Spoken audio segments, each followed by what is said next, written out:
Time feels like the one thing you can always trust. It moves forward. It never stops.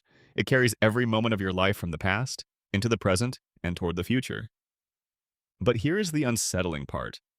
The time you experience is not exactly the time that exists. Your brain is building most of it for you. Right now, it feels like you are living in the present. You see the world as it happens. You hear sounds the moment they occur. You feel like your mind is directly connected to reality, second by second. But that is not really true. Your brain is always slightly behind. Every sight, every sound, every touch, and every thought has to be processed. Light enters your eyes. Sound reaches your ears. Signals travel through your nerves. Your brain collects all of this information and turns it into one smooth experience. But that takes time. So the present moment you feel right now is not truly instant. It is a carefully edited version of reality, assembled just after the real moment has already passed. In a way, you are always living a little bit in the past. That may sound strange, but your brain has a reason for doing this. The world sends information at different speeds. Light reaches you faster than sound. Touch signals move through the body at different speeds depending on where they come from. Your brain has to take all of these signals and combine them into one clean version of reality. If it did not do this, life would feel broken. A person's lips might move before you hear their voice. A ball might hit your hand before you understand where it came from. Every moment would feel scattered and confusing. So your brain does something incredible. It delays your experience just enough to make everything feel synchronized. This means your sense of now is not a raw experience, it is a construction. Your brain waits, edits, organizes, and presents reality to you as if it is happening live. But it is not live. It is more like a broadcast with a tiny delay. And this delay is only the beginning. Time does not always feel the same. 10 minutes can feel like an hour when you are bored. An hour can disappear in a few minutes when you are deeply focused. A dangerous moment can feel like it slows down. A happy memory can feel close even when it happened years ago. This tells us something important. Your brain does not measure time like a clock. It does not simply count seconds. It creates the feeling of time based on attention, emotion, memory, and prediction. When you are afraid, time can feel slower. Your brain becomes alert. It records more detail.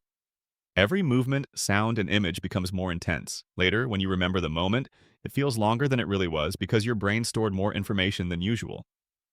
That is why people often say accidents happen in slow motion. The world did not actually slow down. Your brain changed the way it recorded the event. Fear made time feel stretched. But the opposite can also happen. When you are doing something familiar, your brain records fewer details. A routine day can disappear from memory because nothing felt new. You may drive somewhere and barely remember the trip. You may scroll for an hour and feel like only 10 minutes passed. Your brain did not create many new markers, so the time feels shorter. This is one of the scariest things about time. Your life can feel shorter or longer depending on how much your brain decides to remember. When you were a child, time probably felt slower. Summers felt endless. A year felt enormous. That is because many experiences were new. Your brain was constantly recording fresh details. New places, new emotions, new fears, new discoveries. Every day created more memories. As you get older, life becomes more familiar. The same routes, the same rooms, the same routines. Your brain stops recording every detail because it thinks it already understands the pattern. So days begin to blur. Weeks disappear, years feel faster. Time is not only passing, your brain is compressing it. That is why a year at age 10 can feel much longer than a year at age 40. The clock did not change. Your brain did, and once you understand this, you realize something disturbing. You may not be experiencing your life as fully as you think. Large parts of it may be getting compressed, skipped, or smoothed over by your mind. Your brain is not trying to scare you, it is trying to be efficient. It cannot record everything. If it stored every single detail, every sound, every shadow, every tiny movement, your mind would be overwhelmed, so it chooses what matters. It keeps what feels important. It ignores what feels repetitive. But this creates a problem. The less attention you give to your life, the faster your life seems to disappear. That is why novelty makes time feel richer. Travel, risk, learning, surprise, and emotional moments all create stronger memories. They add weight to time. Routine does the opposite. It makes time feel thin. So when people say life is short, they may not only be talking about death. They may be describing how the brain edits life down into fragments. You do not remember most of your days, you remember moments. And everything between those moments fades into darkness. The past, then, is not a perfect record. It is a story your brain keeps rewriting. Every time you remember something, your brain does not simply replay a file. It reconstructs the memory. It rebuilds it from pieces. And during that process, details can change. Emotions can shift. New information can mix with old memories. Over time, the memory becomes less like a recording and more like a story. This means the past you carry in your mind may not be exactly what happened.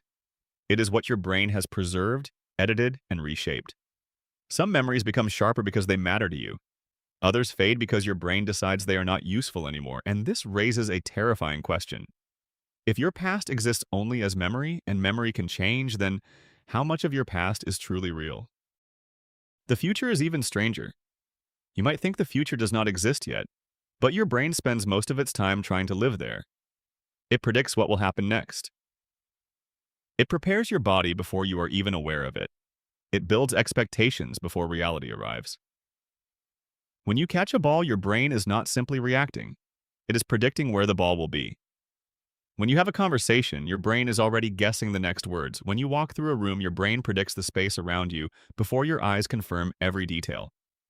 This is how you survive. You cannot wait for reality to happen and then respond. That would be too slow. Your brain has to guess. It has to create a future in advance. Most of the time, this works so well that you do not notice it. The world feels smooth. You feel like you are reacting in real time. But underneath that feeling, your brain is constantly making predictions. This means your experience of the present is built from two things: signals from the past and predictions about the future. The moment you call now is actually a blend of memory and expectation. That is why time can feel different depending on what you are waiting for. If you are waiting for bad news, every minute feels heavy. If you are waiting for something exciting, time feels charged. If you are anxious, your brain keeps jumping forward, imagining outcomes that have not happened yet. Anxiety is, in many ways, a time machine. It pulls your mind into possible futures and makes your body react as if those futures are real. Your heart races. Your muscles tighten. Your thoughts speed up. Nothing has happened yet, but your brain has already created a version of time that feels dangerous. Regret does the opposite. It traps your mind in the past. You replay conversations, you imagine different choices, you return to moments you cannot change. The event is gone, but your brain keeps rebuilding it. The past becomes alive again, not because it still exists, but because your mind keeps recreating it. So you are rarely living only in the present. You are pulled backward by memory and forward by prediction. Your brain creates a mental timeline, and your sense of self moves through it. But here is the darkest part. The present may be the smallest part of your experience. Most of your life is spent remembering what already happened, imagining what might happen next, or interpreting what just happened a fraction of a second ago. The clean, perfect present moment is almost impossible to catch. By the time you notice it, it is already gone. This is why time feels so mysterious. You can measure it with clocks, but you do not live inside clock time. You live inside brain time. And brain time is flexible. It stretches, shrinks, speeds up, slows down, and sometimes disappears completely. When you are in deep focus, time can vanish. Athletes call it flow. Artists feel it. Gamers feel it. Musicians feel it. Your attention becomes so locked into the moment that your brain stops tracking time in the usual way. Hours can pass without feeling like hours, but when you are suffering, time becomes heavy. Pain stretches it. Loneliness stretches it. Fear stretches it. A single night of worry can feel longer than an entire week of happiness. This means time is not only something that happens to you, it is something your brain feels, shapes, and sometimes distorts. And that leads to one of the most uncomfortable truths about being human. You do not experience life equally. Some moments become huge, others vanish. Some days stay with you forever, others disappear completely. Your brain decides which pieces of time become part of you. That is why one sentence can stay in your mind for 20 years. One mistake can replay thousands of times. One childhood memory can feel more alive than something that happened last week. Time is not stored by length. It is stored by meaning. The brain does not ask, how long was this moment?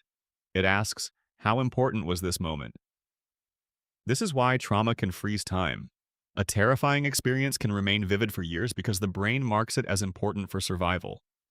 It keeps returning to the event, not because you want it to, but because it believes the memory may protect you. Love can do something similar. A small moment with someone can become unforgettable. A look, a voice, a place, a song. The moment may have lasted only seconds, but your brain can preserve it like it was an entire world. So maybe time is not just a line. Maybe time as you experience it is a map of emotional weight. The moments that matter become mountains. The moments that do not matter become empty space. And now we return to the scariest idea of all. Your brain invents most of time. Not clock time, not the time measured by physics, but the time you actually live inside. Your past is reconstructed. Your present is delayed. Your future is predicted. Your memories are edited. Your attention stretches and compresses every moment. The life you experience is not a perfect stream. It is a story your brain is constantly building. And that story feels real because it is the only one you have. You cannot step outside your brain and experience time directly. You cannot feel the universe's clock. You can only feel the version of time your mind creates for you. So, when you say life is moving too fast, maybe part of that is true. But maybe another part is even more unsettling. Maybe your brain is skipping the parts it no longer finds important. Maybe your days are not disappearing because time is speeding up. Maybe they are disappearing because your mind has stopped recording them. That means the way to slow life down may not be to control time. It may be to pay attention, to notice more, to break routine, to create memories strong enough that your brain cannot compress them into nothing. Because in the end, your life is not just the number of years you live. It is the amount of time your brain allows you to feel. And that is the scariest thing about time. It is not only passing, it is being invented, edited, and erased inside your mind.